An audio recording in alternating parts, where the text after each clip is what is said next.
તમે ગમે તેટલા નોલેજેબલ હો પણ તમે વારે વારે ડિસ્ટર્બ થઈ જતા હો તો તમે શાણપણામાં નથી આવ્યા, હજી એ કેટેગરી નથી આવી. તમે દુનિયાભરના દરેક ક્ષેત્રનું નોલેજ હોય, ઘણા બધા એવા હોય છે બહુ માહિતી હોય એની પાસે, ઘણા બધા પાસે 2G 3G સ્પેક્ટ્રમ રાફેલની એટલી બધી માહિતી હશે તો કદાચ જેપીસી ગોઠવાય પીએમઓમાં તો એને મેમ્બર તરીકે લેવા પડે એટલી માહિતી હોય. પણ એની સામે કોઈ બે વાર જોતું હોય ને તો એને પ્રશ્ન થાય કેમ જોતો હશે, કેમ જોતો હશે, એટલું એનું મન વીક હોય. આપણે પણ જો ને ગેધરિંગમાં જઈએ ત્યારે આપણને એમ પ્રશ્ન થાય કે પેલો માણસ 3 વખત મારી સામે જોતો હતો, કેમ જોતો હશે? હવે જવાબ તમને કહું, આંખ છે ને જોવે, સિમ્પલ. તો કે 4થી ને 5મી વાર જોયું, 3 વાર જ જોયું તું, 2 વાર તો આમ જોતો તો તું વચ્ચેથી પસાર થયેલો. એટલે નાના નાના સંજોગો પરિસ્થિતિને આપણે એટલી બધી ડાઉટથી જોઈએ છે કારણ કે આપણું mind is weak, is cheap, is mean. એટલે આપણે તરત ડિસ્ટર્બ થઈ જઈએ છીએ. આવું કેમ થયું? નહોતું થવું જોઈતું. આવું કેમ થયું? જે બરોબર નથી. તો એ સંજોગ અને પરિસ્થિતિને આપણે સાચવતા આવડવી જોઈએ. Setbacks are part of life, failure is part of life, fall is part of life. Yes or no? Setback, failure અને ફોલ તો જીવનનો એક ક્રમ છે. અને some of the best lessons you learn from that.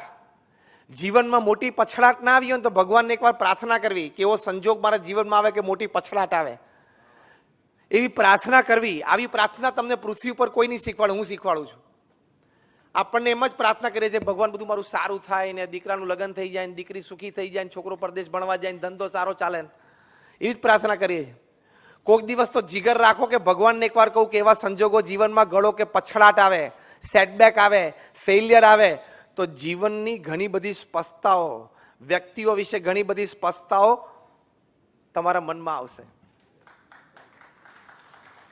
Setback or failure is the greatest teacher. એવા સંજોગો જીવનમાં આવે એ બહુ જ જરૂરી છે. તો વ્યક્તિ ઓળખવાની પારખ, એટલે પરખ તમારી બદલાઈ જશે, એક ક્ષમતા જુદી કક્ષાએ પહોંચી જશે. સંજોગ અને પરિસ્થિતિ તમે હેન્ડલ કરી શકશો. See, what happens with you is 10%. How you take it is 90%. જે બને છે તમારી સાથે એની તો ઇમ્પેક્ટ તમારી પર 10% છે. એ સંજોગ, એ પરિસ્થિતિને તમે કેવી રીતે જોવો છો, કેવી રીતે મૂલવો છો, તમારા જીવનમાં એ કેવી રીતે સ્વીકારો છો, એની ઉપર એનું 90% ઇમ્પેક્ટ રહેલી છે. તો એક સેટબેક કે ફેલિયર આવે. પ્રમુખ સ્વામી મહારાજને લંડનમાં ભવ્ય મંદિર કરવું હતું. ત્યાં લંડનમાં હેરો નામના એક સબબમાં અમે મોટી જગ્યા પણ લીધી. I am talking of early 90s. આજુબાજુના રેસિડન્સે અમારી સામે કેસ કર્યો, સંસ્થા સામે, કે આ લોકો અહીં મંદિર બાંધશે તો રાત્રે 12 વાગ્યા સુધી ઘંટ વાગશે ને, આરતી વાગશે ને, ઢોલ વાગશે તો અમારી પીસ એન્ડ પ્રાઇવસી ડિસ્ટર્બ થશે. એટલે 12 વાગ્યા સુધી કોઈ નથી વગાડતું, અમારે ટાઈમ નથી. અને અમે કહ્યું ભારતમાં આવો, અમારા મંદિરો જુઓ, રાત્રે 9 વાગે તો મંદિર શાંત હોય છે, થઈ જાય છે, ઠાકોરજી પોઢી જાય છે. સ્ટીલ કેસ ચાલ્યો. અને પશ્ચિમ જગતમાં કેસના ભાગરૂપે એક લીગલ પ્રોસિજર એવી પણ હોય છે કે જેને સિગ્નેચર કેમ્પેઇન કહે છે. કોર્ટ બંને પાર્ટીને કે જે અફેક્ટેડ નેબરહુડ છે એમાંથી તમે તમારી સિગ્નેચર લઈ આવો, કન્વિન્સ કરીને લોકોને. વધારે સિગ્નેચર કોણ લાવે છે? એટલે સાહજિક છે, એ લોકો લોકલ્સ હતા ને અમે ઇમિગ્રન્ટ્સ હતા, એટલે વધારે સિગ્નેચર એ લોકોને મળી. કંઈક એ મોટી વાત રાખીને કોર્ટે જજમેન્ટ આપ્યું કે BAPS સંસ્થા અહીંયા મંદિર નહીં બનાવી શકે. Full and final judgement. Now listen carefully. Pramukh Swami મહારાજ બરોડામાં હતા અને લંડનથી અમારા ટ્રસ્ટીશ્રીઓએ ફોન કર્યો અને કહ્યું પ્રમુખ સ્વામી મહારાજને કે સ્વામી, આપણે કેસ હારી ગયા છીએ અને હવે આપણે ત્યાં મંદિર નહીં કરી શકીએ. અમારા વડીલ સંત પૂજ્ય વિવેક સાગર સ્વામી સામે જ ઉભા હતા, એ આ પ્રસંગના પ્રત્યક્ષ સાક્ષી. પ્રમુખ સ્વામી મહારાજના કાને આ શબ્દ પડ્યા કે we have lost the case and it is a full and final judgement. પહેલો રિસ્પોન્સ પ્રમુખ સ્વામી મહારાજનો, જો આ સંજોગ અને પરિસ્થિતિમાં અભિગમ કેવા રાખવા. એક સેટબેક તો આવ્યો લાઈફમાં, મોટો ઝાટકો તો આવ્યો. પ્રમુખ સ્વામી મહારાજે એ ઝાટકાને કેવી રીતે લીધો ને એ આપણે શીખવાનું છે. એ જીવન છે. પ્રમુખ સ્વામી મહારાજના ચહેરા ઉપર એક લકીર પણ ફરી નહીં, નોટ અ સિંગલ વ્રિંકલ ચેન્જડ. પહેલું વાક્ય પ્રમુખ સ્વામી મહારાજ બોલ્યા, જેવી ભગવાનની ઈચ્છા. આ શબ્દોમાં બહુ તાકાત છે. બીજું વાક્ય પ્રમુખ સ્વામી મહારાજ બોલ્યા કે આપણે આપણો પુરુષાર્થ કરી લીધેલો, હવે જે પરિણામ આવ્યું એ આપણે સ્વીકારી લેવાનું. કેટલી સ્થિરતા રહે. આપણે આપણો પુરુષાર્થ કરી લીધો, બધા રિસોર્સિસ આપણે કામે લગાડી દીધા, હવે પછી જે પરિણામ આવ્યું એ આપણે સ્વીકારી લેવાનું, કારણ કે એનાથી વિશેષ તો આપણે કંઈ કરી શકીએ મતા જ નહીં. અને the third thing is determination. પ્રમુખ સ્વામી મહારાજે કહ્યું કે આપણે નક્કી કર્યું છે કે અહીંયા મંદિર કરવું છે, એટલે કરવું તો છે જ, બીજી જગ્યા શોધવા માંડો. કરશું, બીજી જગ્યા શોધી નિસ્દનમાં કર્યું. 1995માં ઉદ્ઘાટિત થયું ત્યારે રીડર્સ ડાયજેસ્ટે લખ્યું કે it is the 8th wonder of the world. તમે આજે પણ નિસ્દન જાઓ તો એ મંદિર beautiful exhibition of Indian culture, અને સમગ્ર ઇંગ્લેન્ડ દેશની એક પણ સ્કૂલ બાકી નહીં હોય જેના વિદ્યાર્થીઓએ આ મંદિરની વિઝિટ નહીં લીધી હોય. અને અત્યારે ધ 100 ટોપ આઇકોનિક બિલ્ડિંગ્સમાં એ BAPS સ્વામિનારાયણ મંદિર નિસ્દન લંડનનો સમાવેશ છે. કામ પણ એવું કર્યું, પણ આમ ડઘાઈ ન ગયા. આપણે શું થાય કે આ કેમ બન્યું, આ મુખ્ય પ્રશ્ન હોય છે. મેં કોઈનું ખોટું નથી કર્યું તોય મારી જોડે આવું કેમ બન્યું, આ મુખ્ય પ્રશ્ન હોય છે. બધા હા પાડો છો એટલે વાત તો સાચી છે ને. મેં કોઈનું ખોટું નથી કર્યું તો મારી સાથે કેમ આવું કર્યું, આ એક પ્રશ્ન. બીજો પ્રશ્ન, મેં મારી બુદ્ધિ, શક્તિ, આવડત, હોશિયારી, રિસોર્સિસ બધા કામે લગાડેલા, તો એમ મારા પ્લાનિંગ પ્રમાણે મને સક્સેસ કેમ ના મળ્યો, એ બીજો પ્રશ્ન. હું પ્રેક્ટિકલ વાત કરું છું ને, યસ ઓર નો. આ મનમાં આપણે રહે છે. પણ એક વાત સમજી રાખવાની, શ્રીમદ ભગવદ્ ગીતામાં ભગવાન શ્રી કૃષ્ણએ અર્જુનને કહ્યું, કર્મણ્યેવાધિકારસ્તે મા ફલેષુ કદાચના. શું કીધું અર્જુનને? કે કર્મ કરવું એ તારો અધિકાર છે, તારું ફરજ છે, પણ પરિણામ ભગવાને કહ્યું કે હું નક્કી કરીશ. કેમ? કે if there are 10 factors which are in your control to bring success to the project, there are 10 factors which can bring failure to the project which are not in your control. સીધી વાત છે. અને આ શ્લોકનો તમને practical અનુભવ બધાને છે, પણ તમે વિચાર નથી કર્યો ને, એટલે તમને વારે વારે ડિપ્રેશન અને ફ્રસ્ટ્રેશન, ફેલિયર વખતે આવે છે. આ શ્લોકનો તમને પ્રેક્ટિકલ અનુભવ જીવનમાં 10 વખત હશે. જો હવે હું બોલું ને એમાં તમે બધા હા પાડશો કે અમારે અમનો અનુભવ છે. શાંતિથી સાંભળજો. આપણને બધાને અનુભવ છે કે ઘણી વખત આપણે ખૂબ સારો પુરુષાર્થ કર્યો હોય, બધા રિસોર્સિસ કામે લગાડ્યા હોય, તોય આપણને સક્સેસ ઓછો મળે છે. હા કે ના? અને ઘણી વખત ઓછું પ્લાનિંગ હોય, એક્ઝિક્યુશન સંતોષકારક ન થયું તો ધાર્યા બારનું પરિણામ આવી જાય. હા કે ના? તો આ શ્લોક સાચો ખોટો? કે ભગવાને કહ્યું કે તું કર્મ કરે જા, પરિણામ હું નક્કી કરીશ, પણ આપણે એનો વિચાર નથી કર્યો. આ વિચાર હોય તો કોઈ દિવસ સંજોગ અને પરિસ્થિતિમાં આપણે જરાય ચલાયમાન ના થઈએ. એક વાત તો નક્કી કરી જ રાખવાની કે સંજોગ અને પરિસ્થિતિ તો પોઝિટિવ કે નેગેટિવ હોય, હું મારી સ્થિરતા, મારો ધ્યેય, એમાંથી તો હું ક્યારેય વિચલિત નહીં જ થઉં, નહીં તો તમે જીવન હારી ગયા કહેવાય. તો આ છે સંજોગ અને પરિસ્થિતિ પ્રત્યેનો અભિગમ.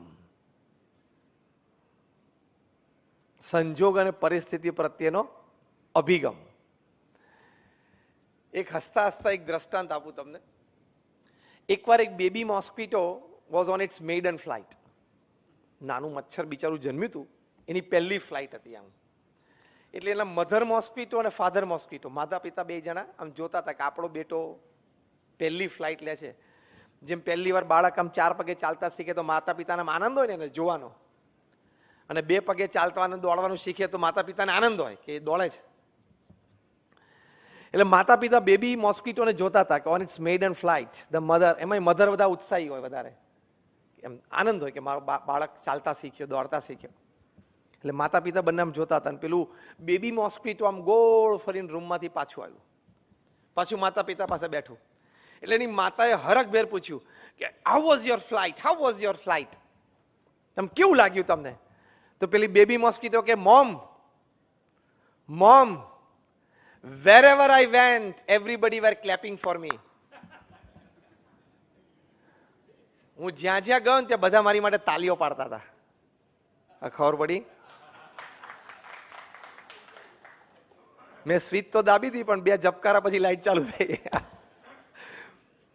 હું જ્યાં જ્યાં ગયો ત્યાં બધા મારી માટે તાલી પાડતા હતા. શું એકચ્યુઅલી શું કરતા હતા? બધા એને મારી નાખવાનો પ્રયત્ન કરતા હતા. અરે મચ્છર ઉડે એટલે આપણે મારી નાખવાનો પ્રયત્ન કરતા હતા. ભલે લોકો મારી નાખવાનો પ્રયત્ન કરતા હતા, અભિગમ એ રાખવાનો કે તાલીઓ પાડતા હતા. જીવનમાં આનંદમાં રહેવું હોય તો આપણા હાથની વાત છે ને. લોકો તો જે કરવું હોય કરે. If you are principally right and not offending anybody, આ 2 શબ્દો યાદ રાખજો. તમે સિદ્ધાંત અને મૂલ્યોની દ્રષ્ટિએ સાચા હો અને કોઈને પણ ઓફેન્ડ ના કરતા હો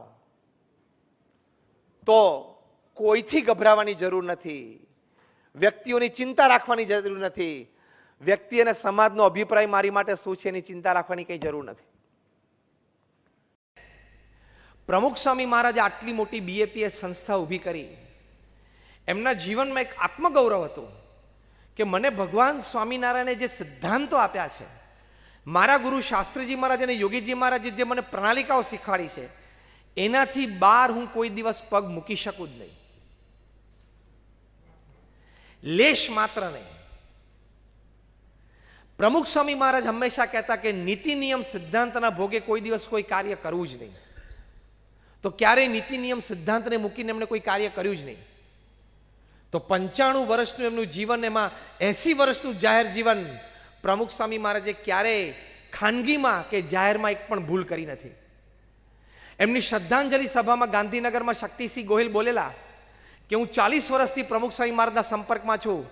નાની મોટી સમાજની ઘટનાઓમાં પ્રમુખ સ્વામી મહારાજે ઘણી વખત પોતાનો અભિપ્રાય વ્યક્ત કર્યો છે, પણ ક્યારેય કોઈ દિવસ પ્રમુખ સ્વામી મહારાજનું એક પણ વાક્ય કે શબ્દ એ સમાજમાં કોન્ટ્રોવર્સી, દ્વિધા ઊભી કરી હોય એવું એક પણ વખત બન્યું નથી. 80 વર્ષનું જાહેર જીવન જીવવું અને એક પણ વખત તમે સમાજમાં ક્યાંય કોન્ટ્રોવર્સીમાં ન આવો, એ કેટલી વિચારધારા સ્પષ્ટ હોય, કેટલું સ્પષ્ટ આત્મગૌરવ હોય. I can do this and under no circumstances I can do this. એટલે કે હું આ જ કરી શકું અને કોઈ પણ સંજોગોમાં આ પથ ઉપર તો હું જઈ જ ના શકું.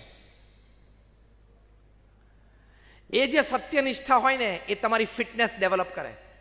જલિયાનવાલા બાગના મેસેકર પછી અંગ્રેજ ગવર્મેન્ટે કમિટી નિમિત્તિ, સર્ચ કમિટીમાં ગાંધીજી હતા. એ વખતે બ્રિટિશ જજ એમ બોલતા કે મને લોકોનો કદાચ હુઆપો થાય મારી વિરુદ્ધ એનો એટલો ડર નથી જેટલો ગાંધીની સત્યનિષ્ઠાનો મને ડર છે. તાકાત આપણી એ હોવી જોઈએ. તો જો એ જે આત્મગૌરવ છે એની માટે ખાસ ધ્યાન રાખજો કે આપણું ભણતર, આપણી આવડત, આપણી હોશિયારી, આપણી ટેલેન્ટ એ અમુક કક્ષા સુધી તમને લઈ જશે, પણ અમુક કક્ષાથી ઉપર જવું હોય તો આવી સ્પષ્ટ, શુદ્ધ, પવિત્ર વિચારધારા અને ચારિત્ર જ એ તમને લઈ જઈ શકશે. પ્રમુખ સ્વામી મહારાજ 5 ધોરણ પાસ, સાધુના કપડા, અંગ્રેજીનો એક શબ્દ બોલી ન શકે. બ્રિટિશ પાર્લામેન્ટે એમનું સ્ટેન્ડિંગ ઓવેશન સાથે સન્માન કર્યું. કેનેડાની પાર્લામેન્ટે સ્ટેન્ડિંગ ઓવેશન સાથે એમનું સન્માન કર્યું. કેન્યાની પાર્લામેન્ટે એમનું સન્માન કર્યું. અમેરિકામાં ઘણી બધી કી ટુ ધ સિટીઝ એમને પ્રાપ્ત થઈ. ગિનિસ બુક ઓફ વર્લ્ડ રેકોર્ડ્સમાં 5 થી 6 વખત એમનું નામ આવ્યું. આટલી મોટી પ્રતિષ્ઠા અને કીર્તિ કેવી રીતે સંપાદન થઈ? એક 5 ધોરણ ગામડામાં ભણેલી વ્યક્તિ. એનું કારણ શું? તો જ્યારે અમેરિકાના પ્રેસિડેન્ટ બિલ ક્લિન્ટન 2000ની સાલમાં પ્રમુખ સ્વામી મહારાજને માયામી, ફ્લોરિડામાં મળ્યા, ત્યારે અમેરિકાના પ્રેસિડેન્ટ હતા. 22 મિનિટની મુલાકાતે અંગ્રેજી બોલે, પ્રમુખ સ્વામી કંઈ ના સમજે, પ્રમુખ સ્વામી ગુજરાતી બોલે એ કંઈ ના સમજે. વચ્ચે અમારા દુભાષ્ય સંત હતા, અંગ્રેજીનું ગુજરાતી કર્યા કરે, એટલે 22 મિનિટનો વાર્તાલાપ એકચ્યુઅલી 8 મિનિટનો જ સમજવાનો. 2 વે ચાલતો હોય ને. 22 મિનિટની મુલાકાત પછી બિલ ક્લિન્ટન એવું બોલ્યા કે I haven't seen such expressive eyes full of integrity in my life. એટલે કે પ્રમુખ સ્વામી મહારાજની આંખો જોઈને બોલ્યા કે આવી ઇન્ટિગ્રિટી એટલે કે વફાદાર, વિશ્વસનીય, દરેકને સાથે લઈને આગળ વધવું, કોઈને ધક્કો ન મારવો, દરેકની લાગણી ભાવનાનો વિચાર કરીને દરેકને પ્રગતિ કરાવવી, કોઈ દિવસ કોઈને દગો દેવાનો વિચાર પણ ના આવ્યો હોય, આ બધા ગુણો ભેગા થાય એટલે અંગ્રેજીમાં એક શબ્દ બને ઇન્ટિગ્રિટી. અને તમારા વર્ક પ્લેસમાં સૌથી મોટી કિંમત આ શબ્દની છે. આવડત હોશિયારીમાં થોડોક ઓછો એ ચાલે, ઇન્ટિગ્રિટીમાં થોડોક ઓછો એ લેશ માત્ર ન ચાલે. 80 વર્ષની વખતે પ્રમુખ સ્વામી મહારાજની ઉંમર હતી. 80 વર્ષની વ્યક્તિમાં એક ભારતીય સાધુમાં અમેરિકાના રાષ્ટ્ર પ્રમુખને ઇન્ટિગ્રિટી દેખાય એટલે, અને તો કેવા વ્યક્તિઓને મળ્યા હોય, પણ કે આવી આંખો મેં ક્યારેય જોઈ નથી. તો જો આ આપણું બહુ જ મોટું ધન છે, આ તમારી ફિટનેસ, ઇન્ટિગ્રિટી ઇઝ ફિટનેસ, તો તમે ગમે ત્યાં સર્વાઈવ થઈ શકો, ગમે ત્યાં મોટા કામ કરી શકો. 2001માં જ્યારે ભુજમાં ભૂકંપ આવ્યો, BAPS સંસ્થાએ 509 ગામોમાં રિલીફ વર્ક કર્યું. અમે 9 ગામો દત્તક લીધા અને 1500 ઘર બાંધી આપ્યા. હું 2001-2003ની વાત કરું છું. ત્યારે લોકો કહેતા કે ભારતના એક પૂર્વ પ્રધાનમંત્રી એક સ્ટેટમેન્ટ ઘણી વખત બોલતા કે અમે કેન્દ્ર સરકારમાંથી 1 રૂપિયો છોડીએ છીએ, એકચ્યુઅલ લાભાર્થી સુધી પહોંચતા એ રૂપિયો છે 15 પૈસા થઈ જાય છે. ભારતના એક ભૂતપૂર્વ પ્રધાનમંત્રી બોલેલા આવું. પણ આ કોટ કરીને પ્રમુખ સ્વામી મહારાજ માટે 2001માં લોકો કહેતા કે અમે આ ભુજ ભૂકંપ રાહત માટે જે કંઈ દાન BAPS સંસ્થાન અને પ્રમુખ સ્વામી મહારાજને આપીએ છીએ એ અમે રૂપિયો આપીએ છીએ, તો એકચ્યુઅલી સાઇટ ઉપર લાભાર્થી સુધી પહોંચતા એ સવા રૂપિયો થઈ જાય છે. આ પ્રમુખ સ્વામી મહારાજની ઇન્ટિગ્રિટીની કિંમત હતી, આ પ્રમુખ સ્વામી મહારાજના કેરેક્ટરની કિંમત હતી. આ તો એ તમારી એસેટ છે, એ તમારી ફિટનેસ છે. તો એવી ફિટનેસ ડેવલપ કરવાની કે resources, people and money, they have to come to you, you don't have to go to them. તો એ બહુ જ મોટી ફિટનેસ છે, એ ડેવલપ કરવાનો પ્રયત્ન કરવાનો. બીજી એક વાત કે ફિટનેસ કેવી રીતે ડેવલપ થાય, થોડી લોડ બેરિંગ કેપેસિટી પણ વધારવી, પરિશ્રમની દ્રષ્ટિએ અને માન અપમાનની દ્રષ્ટિએ પણ. ભગવાન સ્વામિનારાયણ પહેલી વખત આણંદમાં પધાર્યા, ભવ્ય સવારી ચાલુ રહેલી, એ વખતે થોડાક લોકોની ઉશ્કેરણીથી ભગવાન સ્વામિનારાયણના આખી સવારીનું લોકોએ અપમાન કર્યું. પથરા નાખ્યા, ધૂળ નાખી અને ગારો નાખ્યો. ભગવાન સ્વામિનારાયણના શરીર ઉપર પણ ગારો નાખ્યો.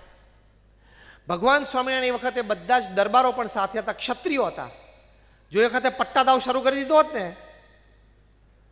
તો ઘણું ખોટું પરિણામ મોટું આવી શકત. પણ ભગવાન સ્વામિનારાયણે બધાને કહ્યું કે અત્યારે આપણે ખમી જવાનું છે, ધીરજ રાખવાની છે. વીર પુરુષ હોય ને એ ખમે અને ધીરજ રાખે ને એની વીરતા છે. આપણે ખમી જવાનું છે, એક શબ્દ કોઈ બોલવાનો નથી. અત્યારે જે કોઈ શસ્ત્ર ઉપર હાથ મૂકે એ વિમુખ છે, ગુરુદ્રોહી છે. આણંદમાં લોકોએ આટલું બધું અપમાન કર્યું, એક શબ્દ બોલ્યા નહીં, લોકોને ગુણ આવ્યો કે આટલું અપમાન કર્યું છતાં કોઈ પણ પ્રકારનો ઊંચો સાદ કર્યો નહીં, કોઈ પણ પ્રકારની પ્રતિક્રિયા ન આપી.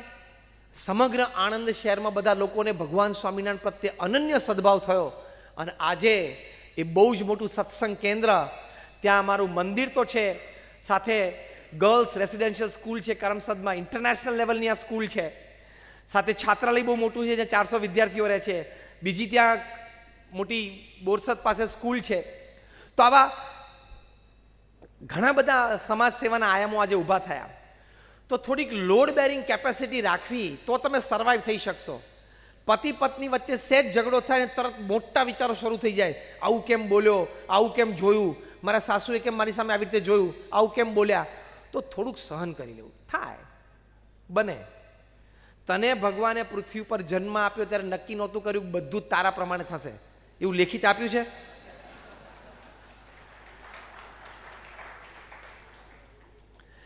ની સાલમાં 1996માં અમે અમેરિકા ગયેલા, ત્યાં ફેમિલી શિબિર્સ માટે. ન્યુયોર્કમાં અમે એક ફેમિલી શિબિરમાં, તો 10-12 ફેમિલીઝ ભેગા હોય. પછી દિવસ દરમિયાન અમે ગ્રુપ્સ પ્રમાણે for the children, for youth, પછી એડલ્ટ્સને સાંજે એવી રીતે બધી ગ્રુપ ડિસ્કશન ચાલે, ઇન્ટરેક્શન ચાલે, કથા એટલે પ્રવચન ચાલે. એમાં નાના નાના બાળકો બધા બેઠા તેની સાથે પણ અમે ઇન્ટરેક્ટ કરતા હતા. તો 2-4 બાળકો જરા આવ્યા નહોતા, એટલે અમારા સંચાલક હતા ને મને કે સ્વામી તમે ફોન ઉપર, હું જોડી દઉં એમને ફોન, અને તમે કહો કે આવો, તો સંતો કહેશે ને તો એ લોકો આવશે. સારું, આપણે વાત કરીએ. એટલે મને એને ફોન જોડી દીધો. તે વખતે તો મોબાઈલ ફોન હજી શરૂ થયેલા. 96માં નવા નવા હતા એટલે લેન્ડલાઇન ઉપર ફોન જોડ્યો. સામે જો કોઈ એંગેજ હોય ને તો ટેલિફોન એક્સચેન્જમાંથી એંગેજનો ટોન તમને ન સંભળાય, પણ એક સારી કંઈક વાતો સંભળાય. ઘણી વખત લોકો ડાયલોગ્સ રાખે પિક્ચરના, બીજું ત્રીજું હોય, પણ એક બહુ જ સરસ વાત એ મેં 96માં સાંભળેલી, મને એટલી બધી ગમી ગઈ. એ બહુ જ સરસ વાત અંગ્રેજીમાંથી, હું સીધું તેનું ગુજરાતી બોલું છું કે જીવન છે ને એ ચોકલેટ બોક્સ જેવું છે. તે વખતે બાળકો એકબીજાને બર્થડે ઉપર ગિફ્ટ આપી શકે એની માટે ચોકલેટના બોક્સ આવતા. અંદર બધા જ પ્રકારની ચોકલેટ હોય, જુદા જુદા વેપર કલર્સફુલ હોય, સાઈઝ પણ લાંબી મોટી ગોળ ચોરસ હોય. એટલે શું, રોજ બાળકને કંઈક નવું નવું મળે. સાઈઝ પણ જુદી હોય, કલર પણ જુદો હોય, ટેસ્ટ પણ જુદો, ખાટમીઠી હોય, ગળી હોય. પણ આ બોક્સની વિશેષતા એક બહુ સરસ હતી, એને ઢાંકણું નહીં. આંગળી અંદર જાય ને એટલું જ કાણું તમે પાડી શકો. એટલે રોજ સવારે બાળકે બોક્સ આડું પડી અને મહેનત કરવાની. આ બહુ એક મોટો સિદ્ધાંત શીખવાનો છે. રોજ સવારે જો તમારે એક ચોકલેટ ખાવી હોય તો પહેલાં જાત મહેનત કરવાની. એ પેલો નાનો બાળક છે ને અંદર આંગળી નાખીને અમને એક એક એક એક ચોકલેટ સરકાવે, માંડ એક ચોકલેટ, અને એના માતા પિતાને કહેવામાં આવ્યું કે એને જાતે ચોકલેટ કાઢવા દેવાની. એટલે શું, એને ચોકલેટની કિંમત ખબર પડે.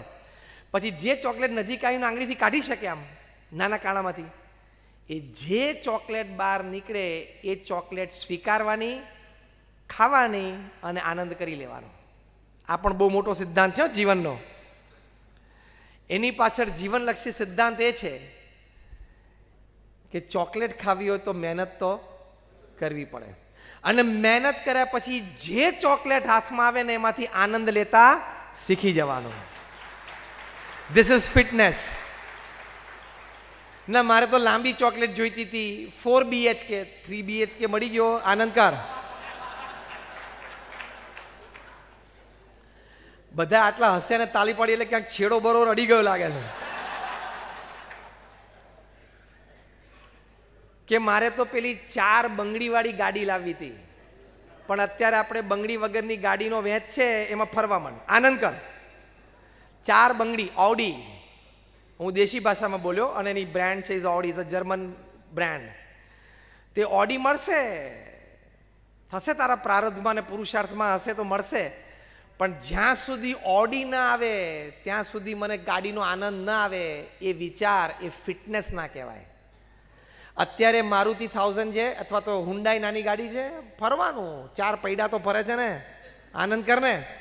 જે ચોકલેટ જે વખતે આપણા નસીબમાં હોય ચોકલેટ ખાઈને આનંદ કરવો, એ ફિટનેસ. બાકી કશું યાદ ના રહે ને તો ચોકલેટનો આ પ્રસંગ યાદ રાખીને ઘરે જજો.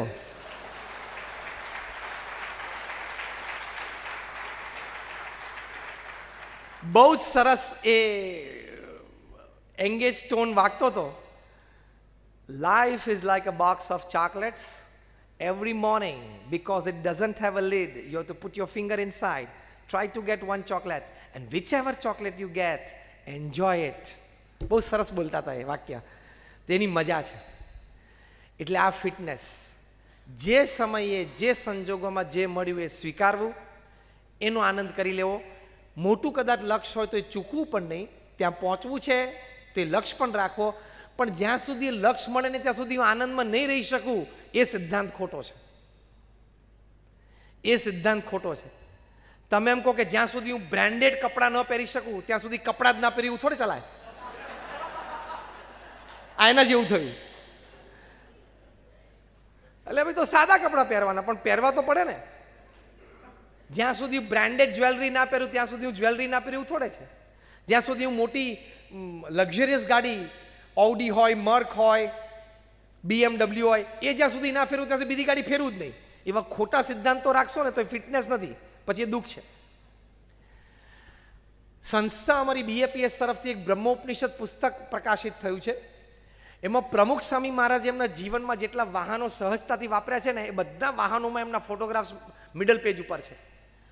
there is a plane, there is a helicopter, પછી ગાડી છે, પછી નાની ગાડી છે, પછી રિક્ષા છે, ટ્રેક્ટરની ટ્રોલીમાં બેઠા છે, ગાડામાં બેઠા છે. 6 ફોટોગ્રાફ્સ છે. જુદા જુદા સમયના, જુદી જુદી જગ્યાઓના, સાહજિક સંજોગોના. પણ એ 6 ફોટોગ્રાફમાં પ્રમુખ સ્વામી મહારાજના ચહેરા ઉપર સ્થિરતા અને આનંદ એટલો જ છે. એને ફિટનેસ કહેવાય. તો સર્વાઈવ, તોય ટકી જાય માણસ. રાજકોટમાં 1979ની સાલમાં પ્રમુખ સ્વામી મહારાજનો જન્મજયંતિ ઉત્સવ ઉજવાયો. હજારો લોકો સભામાં આવ્યા. સાંજે આવી સભા થઈ. બીજે દિવસે સવારે ત્યાં પ્રમુખ સ્વામી મહારાજ સવારે પધરામણીએ નીકળ્યા. તો માલવિયા શેઠ, બહુ જ મોટા શેઠ હતા રાજકોટમાં, એમની ઇમ્પાલા ગાડી અમને પ્રમુખ સ્વામી મહારાજને વિચરણ માટે આપેલી. તો ત્યાં ભૂપેન્દ્ર રોડ ઉપર ઇમ્પાલા ગાડી બંધ પડી ગઈ. ડ્રાઈવરે જોયું તો ડીઝલ ખલાસ થઈ ગયેલું. એટલે કે સ્વામીજી હમણાં ક્યાંકથી નજીક પેટ્રોલ પંપ પર ડીઝલ લઈ આવું. સ્વામી કે મારે મોડું થશે. પ્રમુખ સ્વામીએ જાતે રિક્ષા ઊભી રાખીને રિક્ષામાં બેસી ગયા. આગલા દિવસે 15-25 હજાર માણસો તમારા જન્મ જયંતિમાં તમને બધાઈઓ આપવા માટે આવેલા. એ આખા શહેરને ખબર છે. બીજે દિવસે તમે ઇમ્પાલામાં રોડ વચ્ચે છો. ઇમ્પાલાથી ઉતરીને સાહજિક રિક્ષામાં બેસી ગયા. આણંદમાં પ્રમુખ સ્વામી મહારાજની હાથી ઉપર સવારી નીકળી. આખા આણંદ શહેરે એમની જન્મ જયંતિ ઉજવી. બીજે દિવસે પ્રમુખ સ્વામી મહારાજ આણંદની ગંજ બજારમાં 70થી 80 દુકાનોમાં એક દુકાને પધરામણીએ ગયા. વેરી નેક્સ્ટ મોર્નિંગ હાથી ઉપર હતા. આગલા દિવસે સાંજે હજારો લોકો એમને વધાવતા હતા. બીજે દિવસે એક દુકાને. ઘણા દુકાનવાળા તો ઓળખતા નહોતા.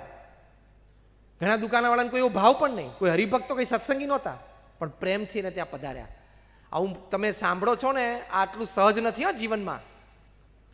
તો આ ફિટનેસ કેવી હશે એમની, મેન્ટલ અને ઇમોશનલ, એમના વિચારો અને એમના ભાવો ઉપર એમનો કાબુ કેટલો હશે, કંટ્રોલ કેટલો હશે. પ્રમુખ સ્વામી મહારાજની લંડનમાં સુવર્ણ તોલા થયેલી 1985ની સાલમાં QPR સ્ટેડિયમમાં. હજારોનું પેક્ડ સ્ટેડિયમ, કદાચ 30થી 35 હજાર લોકોનું પેક્ડ સ્ટેડિયમ. એની વચ્ચે પ્રમુખ સ્વામી મહારાજને સુવર્ણથી જોખવામાં આવેલા. પ્રમુખ સ્વામી મહારાજ કહ્યું, હું સુવર્ણની સામે ત્રાજવે નહીં બેસું, કારણ કે હું સંત છું. એટલે સાકર સામે જોકવામાં આવ્યું અને પછી સાકરની સામે પ્રમુખ સ્વામી મહારાજ બેઠા. પણ એમના બોડીનું વેઇટનું ઇક્વિવેલન્ટ ગોલ્ડ. હવે આવો પ્રસંગ તમારો લંડનમાં બને, 35,000 માણસના લાઈવ સ્ટેડિયમમાં, 35,000ના લાઈવ સ્ટેડિયમ પેક્ટમાં તમારી સુવર્ણ તોલા થાય. એ માણસનું અભિમાન કંટ્રોલમાં રહે, સેન્સીસ કંટ્રોલમાં રહે. અમથા આપણે એક સારા બ્રાન્ડેડ કપડાં પહેર્યા હોય ને તો આપણી ચાલ બદલાઈ જાય. હા, જો ગોલ્ડ ફ્રેમ વાળા ચશ્મા પહેર્યા હોય ને તો ગેધરિંગમાં કે પાર્ટીમાં વારે વારે બધાની હાજરીમાં એટલે પેલાનું ધ્યાન જાય કે તું જો મેં આ ગોલ્ડ ફ્રેમ વાળા પહેર્યા છે. બ્રાન્ડેડ શૂઝ પહેર્યા હોય તો 2-4 વખત પગ ઊંચો કરી અને મોજું સરખું કરે. ખબર છે તું શેની માટે પગ ઊંચો કરે છે. આપણી આ વૃત્તિ છે. પ્રમુખ સ્વામી મહારાજે બધું જ સુવર્ણ, આખા મધ્ય ગુજરાતમાં કોઈ મેડિકલ કોલેજ હતી નહીં એટલે કરમસદ મેડિકલ કોલેજ માટે આપી દીધું. 1 આઉન્સ પણ પોતાના માટે ન રાખ્યું અને બહુ મોટી મેડિકલ કોલેજ કરમસદમાં ઊભી થઈ ગઈ. અને એ ત્રાજવા પરથી ઉતરીને પ્રમુખ સ્વામી મહારાજ જે ભાવથી બોલ્યા કે ભગવાન સ્વામિનારાયણની કૃપા કે મને મનુષ્ય દેહ આપ્યો, મારા ગુરુ યોગીજી મહારાજની કૃપા કે મને સેવા આપી, મને અંગીકાર કર્યો, અને આપ સૌ સંતો ભક્તો મને જીવનમાં મળે, મારા જીવનમાં સૌથી મોટો આનંદ છે. જે દીન ભાવથી બોલ્યા એ ચહેરો, એની વિડીયો પીઠાવાલા સાહેબે જોઈ. એના સાક્ષી અહીંયા પીઠાવાલા સાહેબ બેઠા છે. સાહેબ ઊભા થાવ એટલે બધાને ખબર પડે તમારા ફેમિલીને સત્સંગ કેવી રીતે થયો.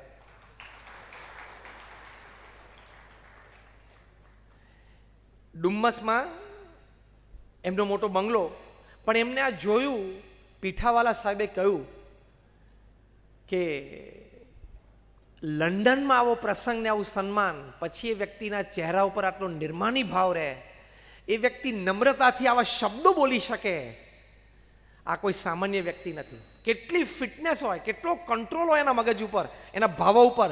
ત્યારે આવા પ્રસંગે તમારી શાન ઠેકાણે રહે. ચોખ્ખી ગુજરાતી ભાષામાં તમારી શાન ઠેકાણે રહે, નહીં તો ઠેકાણે રહે નહીં. અને એમના ભક્તિભાવને વશ થઈને પ્રમુખ સ્વામી મહારાજ 22 વખત ડુમ્મસ એમના ઘરમાં રોકાણા છે. 22 ટાઈમ્સ. તો જો આ તમારી ફિટનેસ કહેવાય. એટલે જરાય પણ અછકલાઈ ના આવવી જોઈએ જીવનમાં. ગમે તેવી મોટી વાત જીવનમાં આવી જાય તો ઉભરા બહુ મોટા આવી ના જવા જોઈએ, અને ગમે તેવા ઘા વાગી જાય તો ડઘાઈ ન જવું, એ ફિટનેસ છે. અછકલાઈ પણ નહીં અને ડઘાવું પણ નહીં, બહુ સ્થિરતાથી. પ્રમુખ સ્વામી મહારાજે યુનોમાં ગુજરાતીમાં પ્રવચન કર્યું. યુનોમાં કાં તો અંગ્રેજીમાં થાય ને કાં તો રાષ્ટ્રીય ભાષામાં થાય. પ્રમુખ સ્વામી મહારાજ કે મને ગુજરાતી આવડે, પણ કે ના, તમે ધર્મસભાના મુખ્ય અધ્યક્ષ તરીકે તમે છો, એટલે ધર્મસભામાં મુખ્ય ગુરુ તરીકે એમને આમંત્રણ હતું. પ્રમુખ સ્વામી મહારાજ ગુજરાતીમાં બોલ્યા, જરાય ચહેરા ઉપર ખચકાટ નહીં. બીજે દિવસે બધા ન્યૂઝપેપરે લખ્યું કે ગુજરાતી ભાષાનું ગૌરવ વધાર્યું, કે યુરોમાં જઈને પહેલી વખત ગુજરાતીમાં પ્રવચન થયું. પણ આ બધા બેઠા છે, બધા અંગ્રેજી સારું બોલે છે, એની વચ્ચે હું ગુજરાતી બોલીશ તો કેવો લાગીશ, લોકો મને શું સમજશે, એવા કોઈ ઇન્ફિરિયર વિચાર જ નહીં. In short, you never go into superiority complex and you never go into inferiority complex. That is called fitness. Superiority પણ ના આવી જવી જોઈએ અને ઇન્ફિરિયરિટી પણ નહીં, તો એ ફિટનેસ છે. અને એ લંડનમાં સુવર્ણ તુલા એમની પૂરી થઈ. બીજે દિવસે સવારે એક વ્યક્તિ આવીને અડધો કલાક પ્રમુખ સ્વામી મહારાજનું અપમાન કર્યું, મોઢા. વચ્ચે બે જણા એમને બંધ રાખવાનો પ્રયત્ન કર્યો. સ્વામી કે બોલી લેવા દો. અપમાનનો મુખ્ય હેતુ એ તો હતો કે તમે યુવાનોને દીક્ષા આપો છો, એન્જિનિયર ડોક્ટરને તો ભવિષ્યમાં સમાજમાં એન્જિનિયર ડોક્ટર ઓછા થઈ જશે, એટલે જેટલા છે એટલા તો નોકરી આપ પહેલા, જેટલા છે એમાંથી 15% બિચારા જોબલેસ છે. પ્રમુખ સ્વામી એક અક્ષર ના બોલ્યા. કહી શક્યા હોત ને કે ક્યાં તારા છોકરાને મેં દીક્ષા આપી છે, બોલી શક્યા હોત. હી ડીડ નોટ સે અ વર્ડ. એનો ઉભરો ઠાલવી લીધો. પછી પ્રમુખ સ્વામી મહારાજે અમારા વડીલ સંત બાજુમાં વિવેક સાગર સ્વામી હતા, એમને કહ્યું કે જમવાનો સમય થયો છે, ભાઈને જમાડી દેજો. શું ફિટનેસ કહેવાય! મેન્ટલ ફિટનેસ કઈ કક્ષાની કહેવાય!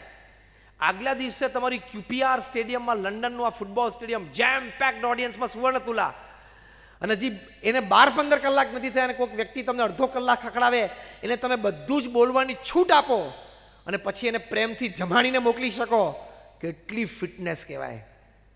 જબરદસ્ત ફિટનેસ કહેવાય ને. જરાય ચલાયમાન ન થાય. તો આ ફિટનેસ આપણે ડેવલપ કરવાની. આ તો કે હું ત્યાં પાર્ટીમાં ગયો હતો ને પેલો મારી સામે 2-3 વાર જોતો હતો, ખબર નહીં કેમ જોતો હશે, લો એમાં અહીંયા ફિટનેસ જતી રહે. હવે એનું કારણ કહું કેમ જોતો હતો? કહું, એને આંખો છે ને જોવે, તારે બીજો કઈ મનમાં વિચાર જ નથી કરવાનો. તો કે ના, એ તો 4થી 5મી વખતે જોતો હતો. 4થી 5મી વાર તો એમ જોતો હતો, તું વચ્ચે આવી ગયેલો અને તને એવું થઈ ગયું મારી સામે જોતું હતું.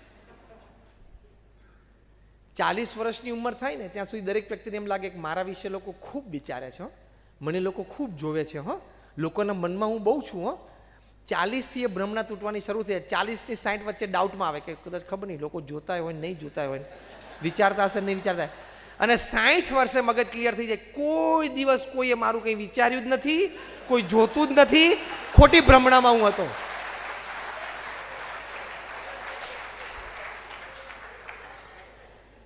અને અરીસાની સામે ઉભા હોય ત્યારે દરેકને એમ થાય કે I think I M a celebrity. અરીસાની સામે ઉભા હોય ત્યારે દરેકને એમ થાય કે આ જે મારું ભગવાને આ ચહેરો છે ને એમાં જો 10% વધારે સુધારો કરી નાખ્યો હોત ને તો હું સીધો બોલિવૂડમાં ચાલુ એમ છું.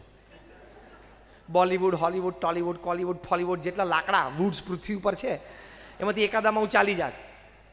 પણ એ 10% બાકી રાખ્યું છે જેથી ઓડિયન્સને થિયેટર ભરાય, બધા સ્ટેજ ઉપર ને સ્ક્રીન ઉપર ચડી જાય તો જોવે કોણ પછી?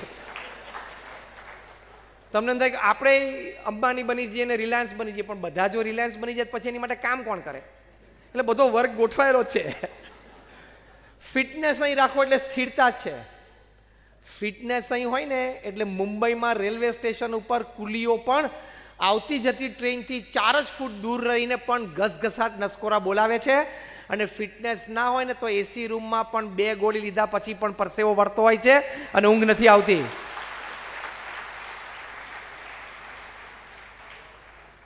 ઊંઘ છે ને સ્લીપિંગ પિલ ઉપર ડિપેન્ડન્ટ નથી, આખા દિવસમાં શું કર્યું છે ને એની ઉપર આધારિત છે. ફિટનેસ એ હોવી જોઈએ. તો આપણો ઘણો સમય થયો છે, છેલ્લી 5 મિનિટમાં આપણે આ વાત પૂરી કરી દઈએ કે સર્વાઈવલ ઓફ ધ ફિટેસ્ટ, જે શ્રેષ્ઠ હશે, યોગ્ય હશે અને લાયક હશે એ જ ટકશે, બાકી બીજો ટકી શકશે નહીં. એમાં છેલ્લી વાત આ કરવાની કે ક્લેરિટી ઓફ પર્પઝ. મારી આવડત હોશિયારી શું છે, હું કેવી રીતે એને વિકાસ પામાવી શકું, મારે શું કરવાનું છે, મારો રસ્તો શું છે અને મારે ક્યાં સુધી પહોંચવાનું છે, આ બહુ જ સ્પષ્ટ મગજમાં રાખવું. જો એની સ્પષ્ટતા હશે ને, દેટ ઇઝ, અંગ્રેજીમાં એને કહે છે clarity of purpose. Clarity of purpose હોય ને એ માણસ કોઈ દિવસ દુઃખી ના થાય.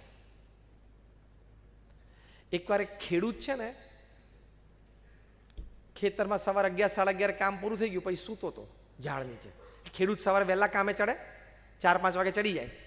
ત્યાંથી એક શહેરનો માણસ નીકળ્યો ગાડી લઈને, ફાર્મ હાઉસ માટે જગ્યા શોધવા ગયેલો. શહેરનો માણસ ગામડામાં ખેતરની બાજુમાં ગાડી લઈને કેમ નીકળે? આ જ કામ હોય, ખેડૂતનું કામ હોય. આ ઇન્વર્ટેડ કોમમાં સમજી જજો, ખેડૂતનું કામ હોય. એને જોયું કે આ તો માણસ 11 વાગે સવારે સૂતો, આ તો વર્કિંગ ટાઈમ છે, ફર્સ્ટ હાફ, મુંબઈની ભાષા પ્રમાણે આ તો વર્કિંગ. 11 વાગે સવારે માણસ સૂતો હોય. ગાડીમાંથી ઊંચે ઉતરીને જગાડ્યો. એટલે કેમ સૂતો છું? તો કે મારો આ ટાઈમ જ છે સુવાનો. તો કે સવારે 11 વાગે કોઈ દિવસ કોઈ માણસ સૂતો હોય? સવારે એકવાર ઉઠ્યો પછી તો માણસ આખો દિવસ કામ ધંધો કરે ને. તો કે મારા કામ ધંધો થઈ ગયો છે. તો કે તારા ખેતરમાં કંઈ દેખાતું તો નથી, જો પેલા ખૂણામાં બધું વાવેલું છે જ. તો કે આખું તારું ખેતર છે? તો કે આખું મારું છે. તો કે એટલામાં જ કેમ વાવેતર કર્યું છે? એટલામાંથી મારે ને મારા પરિવારનું ને મારા ભાઈઓના પરિવારનું પોષણ થાય છે, થોડીક બચત પણ થાય છે, અને વેચું પણ છું, એમાંથી પૈસા પણ મળે છે અને સંતોષ છે. તો પેલો શહેરનો માણસ કે તારી પાસે આવડી મોટી જમીન છે, બધી જ ખેડાય, વધારે મહેનત કરને. તો પેલો કે બધી ખેડું પછી શું થાય? તો કે વધારે પાક થાય, પછી વધારે તું વેચી શકે, પછી વધારે પૈસા આવે, પછી તું શહેરમાં મોટો બંગલો લઈ શકે, પછી એસી સેન્ટ્રલ એર કન્ડિશન કરી શકે, પછી ફર્સ્ટ ક્લાસ બેડરૂમમાં કંટ્રોલ ટેમ્પરેચરમાં જે આનંદથી ઊંઘાય. પેલો કે એ તો હું કરતો જ તો, તું ડિસ્ટર્બ કરવા આવ્યો.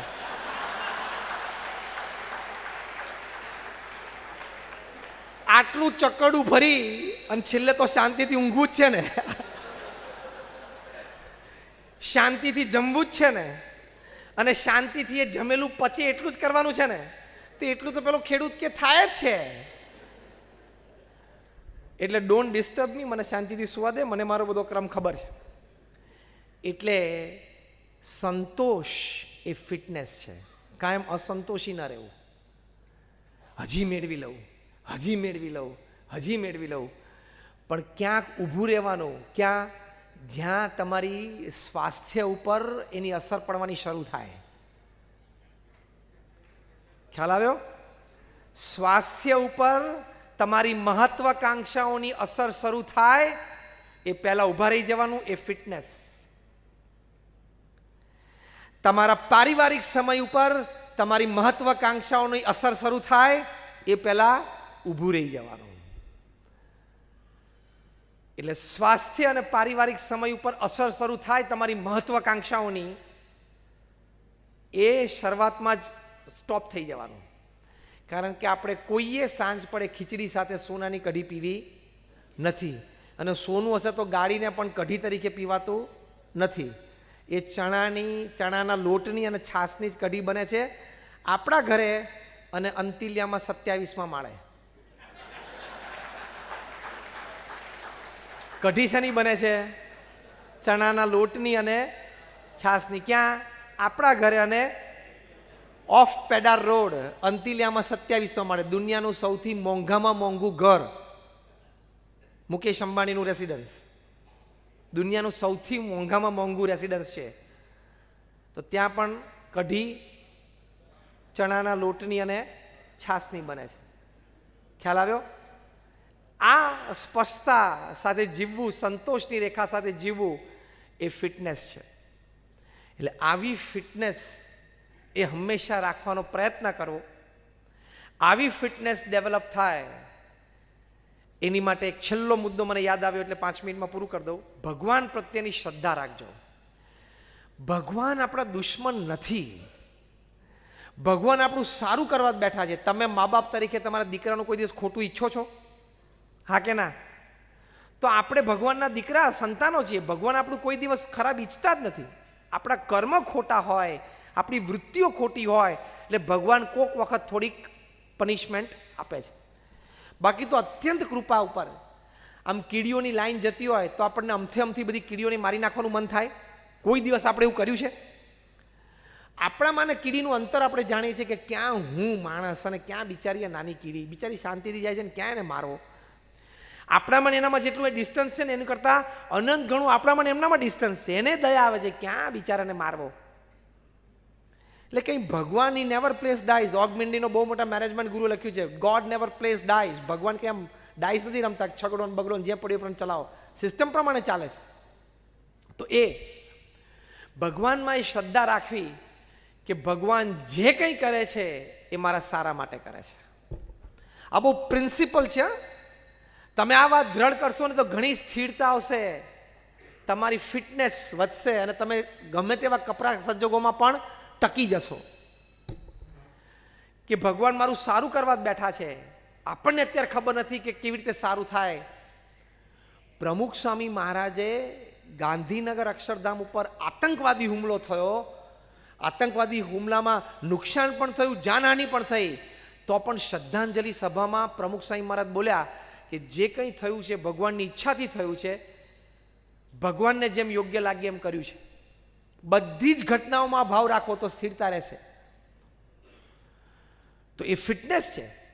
1972માં યુગાન્ડાના પ્રેસિડેન્ટ હતા ઈદી અમીન, એને ગાન પણ સૂજ્યું અને બધા એશિયનને કીધું કે 72 કલાકમાં યુગાન્ડા છોડો. હવે ત્યાં બધા આપણા ગુજરાતી ને આપણા બધા પટેલોએ જે ધંધા જમાવી રાખેલા, મર્સિડીઝમાં ફરતા હતા બધા, અને જે દુકાનો ચલાવતા હતા, જે ટ્રેડ ચલાવતા હતા, 72 કલાકમાં પહેરેલે કપડે યુગાન્ડા છોડો. ધંધો, પૈસા, બેંક, એટલે લોકર્સ, ઘરેણા બધું છોડવું જ પડ્યું, કારણ કે મિલિટરી ઘરે આવી ગઈ હતી અને પાછળ નાણચું અડાડીને જ એરપોર્ટ મૂકી આવે. લગભગ 30,000 આપણા ગુજરાતીઓ અને ભારતીયો બધા યુગાન્ડા છોડીને લંડન ગયા, કારણ કે બ્રિટિશ કોલોની હતી એટલે બધા પાસે બ્રિટનમાં રહી શકે, બ્રિટિશ પાસપોર્ટ તો હતો જ. પહેરેલે કપડે લંડન જેવા શહેરમાં તમે ઉતરો, શું કરવાનું?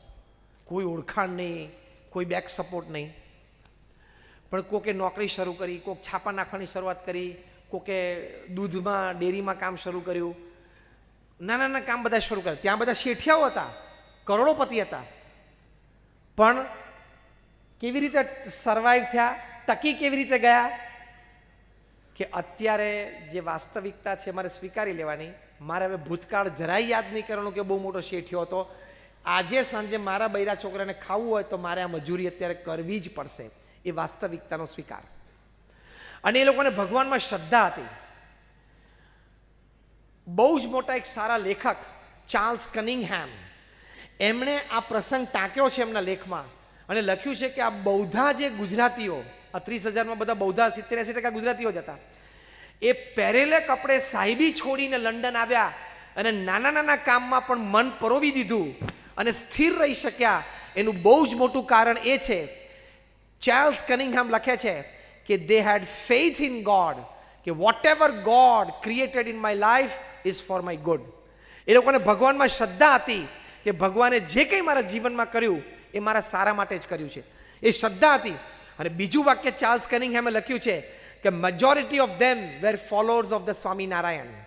સ્વામિનારાયણ પંથના ફોલોવર્સ હતા. આજે એમની બીજી ને ત્રીજી પેઢીએ બધા ખૂબ સુખી છે કે કદાચ ત્યાં યુગાન્ડામાં રહ્યા હોત તો કદાચ એટલી પ્રગતિ નહીં. આજે એ લોકો બોર્ન બ્રિટિશ સિટીઝન છે.